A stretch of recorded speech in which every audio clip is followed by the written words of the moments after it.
ये भविष्य का प्लास्टिक कहलाएगा। जाहिर है ये वाला नहीं जो एकदम घटिया दिखता है। ये और ये वाला, इसे बनना है भविष्य का प्लास्टिक। सामान्य प्लास्टिक की तरह दिखता है, वैसा ही लगता है और काम भी वही है, लेकिन ये बना है पौधों से। ये पेट्रोल से बने प्लास्टिक से कम प्रदूषण करता है और कुछ मामलों में तो बायोडिग्रेडेबल भी है। वाह, क्या कहने। फिर तो प्लास्टिक प्रदूषण की समस्या खत्म।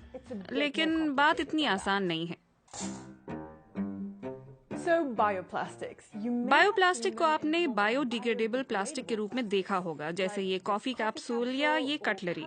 लेकिन सारे बायोप्लास्टिक बायोडिग्रेडेबल नहीं हैं। बायोप्लास्टिक का मतलब है कि वो बायो बेस्ड हैं, यानी बायोमास से बने हैं, जैसे गन्ना, आलू या फिर साबूदाना।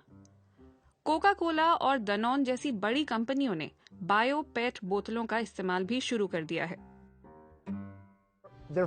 काम तो वही है उनका, और वे पेट्रोलियम आधारित पीईटी जैसी ही हैं। इनमें से एक बोतल बायो बेस्ड है और एक पेट्रोलियम बेस्ड, कोई अंतर पता ही नहीं चलता। फिलहाल कुल प्लास्टिक का सिर्फ 1% बायोप्लास्टिक है, लेकिन बाजार बढ़ रहा है।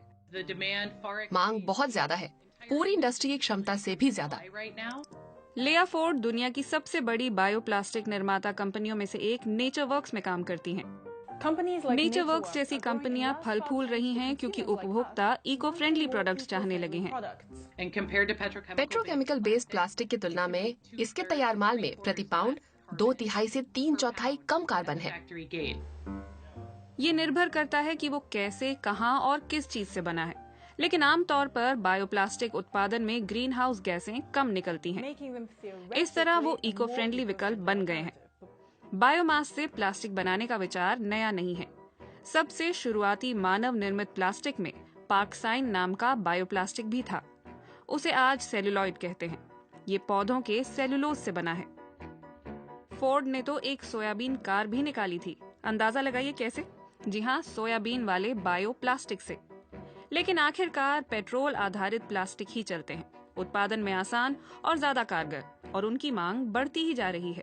फिर भी बायोप्लास्टिक अब वापसी कर रहे हैं और आने वाले सालों में उत्पादन बढ़ेगा। बायोप्लास्टिक से जुड़ी एक कमी को भी जान लें। प्लास्टिक बायो आधारित होने का मतलब ये नहीं है कि वो आखिरकार मिट्टी में मिल जाएगा।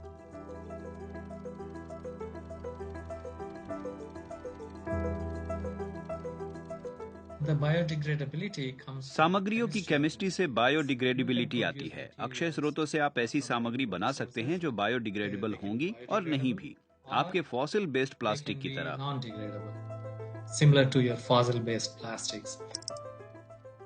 ये है रमेश पद्मती, एक केमिस्ट जिन्होंने प्लास्टिक की बायोडिग्रेडेबिलिटी का अध्ययन किया है। गैर बायोडिग्रेडेबल प्लास्टिक की बात करें, एक आम व्याख्या तो यही है कि ये पेट्रोल से निकाला एथिलीन है, जो एक लंबी कड़ी के रूप में पॉलीएथिलीन यानी पीई बन जाता है। ये कार्बन श्रृंखला उसे स्थिर और टिकाऊ बनाती है, लेकिन उसे तोड़ना कठिन है। इसीलिए ये गैर बायोडिग्रेडेबल है। ये बायो आधारित सामग्री है जहां इथेनॉल यानी अल्कोहल है। आप इससे हूबहू वही ढांचा बना सकते हैं, हूबहू वही पॉलीएथिलीन। बचे कुचे अणु H2O यानी पानी बन जाते हैं। अलग अलग प्रक्रियाएं हैं, लेकिन बायोप्लास्टिक इसी तरह नॉन बायोडिग्रेडेबल बनता है। आपको वीडियो की शुरुआत याद है? वो बायो पीईटी था, एक गैर बायोडिग्रेडेबल प्लास्टिक। ये पेट्रोल वाले प्लास्टिक की तरह काम करता है और ठीक उनकी तरह महासागरों को अवरुद्ध कर सकता है और समुद्री जीवों के भीतर पहुंच सकता है। सच्चाई ये है कि आज करीब 45% बायोप्लास्टिक बायोडिग्रेडेबल नहीं है। तो आइए बायोडिग्रेडेबल प्लास्टिक की बात करते हैं। जैसे ये प्लास्टिक पॉलीलैक्टिक एसिड है। दूसरे बायोडिग्रेडेबल प्लास्टिक की तरह ये पूरी तरह से CO2 और पानी में डिग्रेड हो सकता है।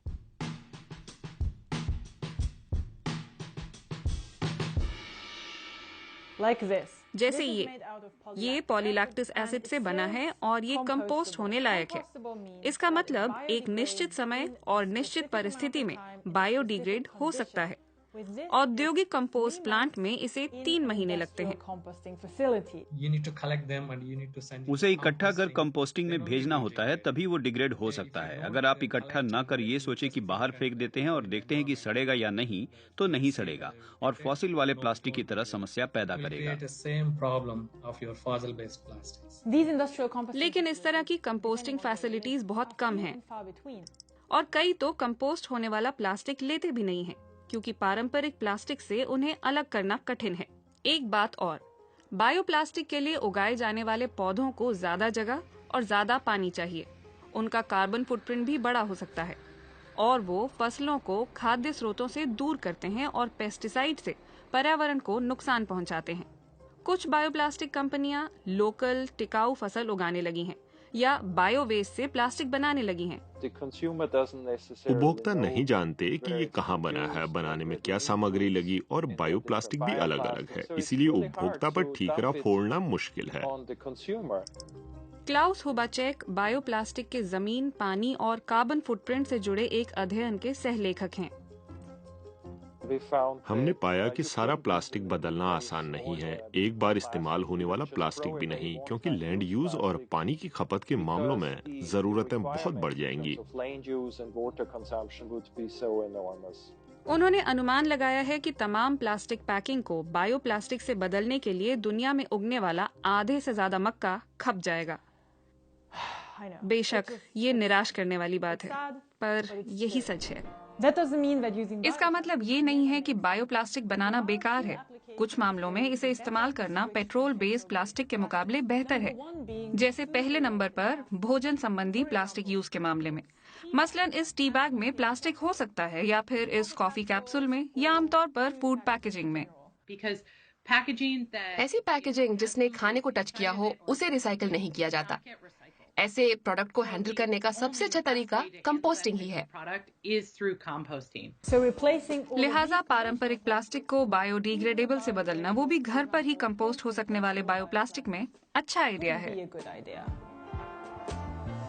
दूसरे उदाहरण है खेती में इस्तेमाल होने वाली फॉइल्स, जिसे जमीन पर गाड़ा जा सकता है, मछली पकड़ने वाले जालों को भी। लेकिन हर प्रकार के पेट्रोल बेस्ड प्लास्टिक को बायोप्लास्टिक में बदलना संभव नहीं है। ईमानदारी से कहें तो ये गैर जरूरी भी है। रिसर्च दिखाती है कि जितना प्लास्टिक तैयार किया जाता है उसका 40% पैकेजिंग में इस्तेमाल होता है। कोई अकेली कारगर गोली नहीं है, इस्तेमाल टालना ही सबसे कारगर है। सही में मुझे पता है कि कई बार ये मुश्किल होता है और मैं तो हर बार गड़बड़ा जाती हूँ। बायोप्लास्टिक आम प्लास्टिक से बेहतर हो सकता है, लेकिन इसकी अपनी कीमत है। ये कोई परफेक्ट सॉल्यूशन नहीं है। प्लास्टिक के प्रदूषण को कम करने का एक ही तरीका है और वो है इसका कम इस्तेमाल।